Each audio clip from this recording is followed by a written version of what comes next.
Wake up, go to work, come back, sleep. Wait for a month to get that paycheck.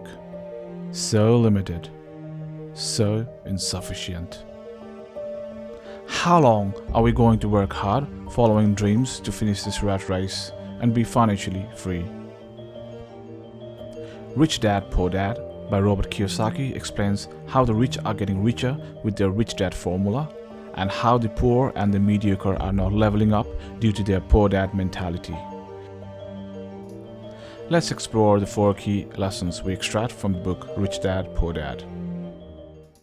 Make sure you stay till the end of the video to get a bonus tip and the key points of the book. Importance of financial education. The most powerful lesson this book has to offer would be the importance of financial education. Most of us misunderstand that money is the greatest asset one could have, whereas it's our mind which is the greatest. Once we know how to nourish our mind with better financial decisions and resourceful skills, creating enormous wealth is not that far away. Kiyosaki complains that a lot of us are constantly chasing for money, whereas the main chase should be learning and polishing the skills that will create money. So, if we are looking for answers to our financial instability, the goal should not be looking for another job with better salary. The goal should be searching for a better skilled job which can polish us, and someday we can start getting paid better due to our skills. We should focus on changing our mindset and learning the basics of money management, risk assessment, and better investment knowledge. Difference in mindset. The book explains the mindset of Rich Dad, who is financially literate and focuses on generating passive income through assets, with that of his Poor Dad, who prioritizes job security and a steady paycheck. It specifically differentiates between generating income from working in a job with generating income via assets and investments. It emphasizes on, rather than focusing on working long hours for a higher per hour rate or annual salary, focusing on proper use of that limited savings earned from the normal wage to invest on good investments or assets and get decent returns on a compounding basis.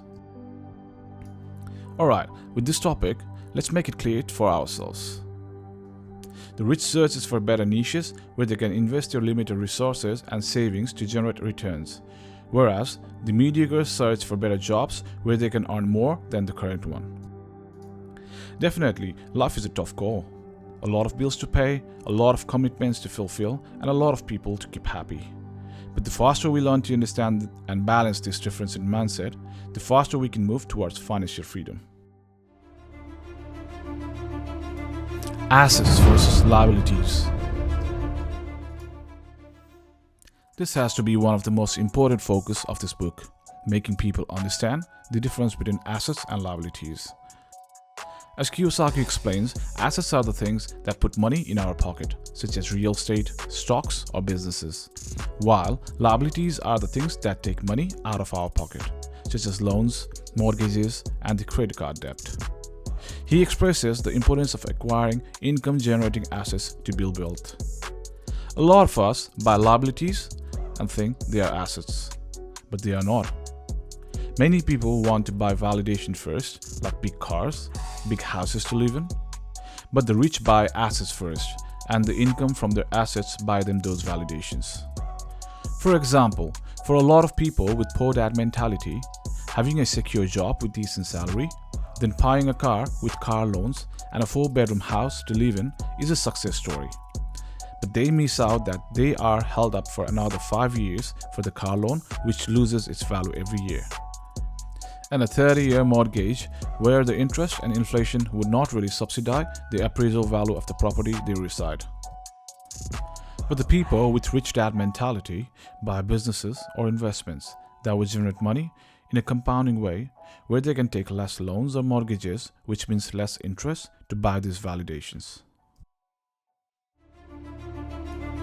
Inventing money and escaping rat race. What does inventing money mean? In this controversial topic, Kiyosaki explains the rich invent money rather than chase it. They save and look for better opportunities, capitalize and take risks, and multiply several money-generating gates.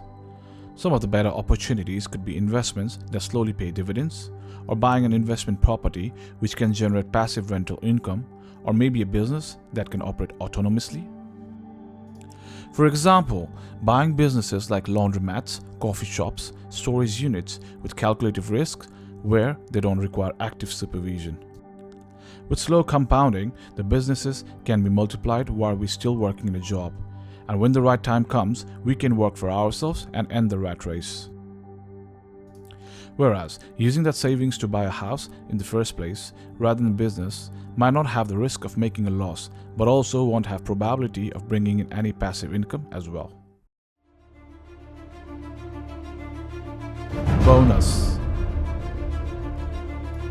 Understand the tax system and make that work for you. Kiyosaki emphasizes the importance of understanding taxes as a fundamental aspect of financial education.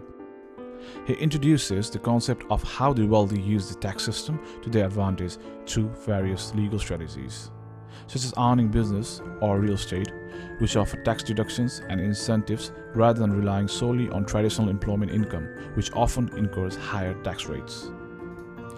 Similarly, we can make debts work for us through good debts. For example, a loan for businesses that we can generate the money from is a good debt. A mortgage from a rental property or Airbnb, if it generates more than what we pay for mortgage, is a good debt. A credit card loan for buying cheap product from China and reselling it in our country with a high profit margin is a good debt. Always remember, all rich people have used other people's money as debt to build wealth. If we understand the positive utilization of debt, we can build massive wealth. Key takes.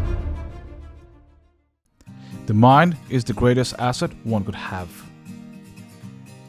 Rich people acquire assets. The poor and the middle class acquire liabilities that they think are assets.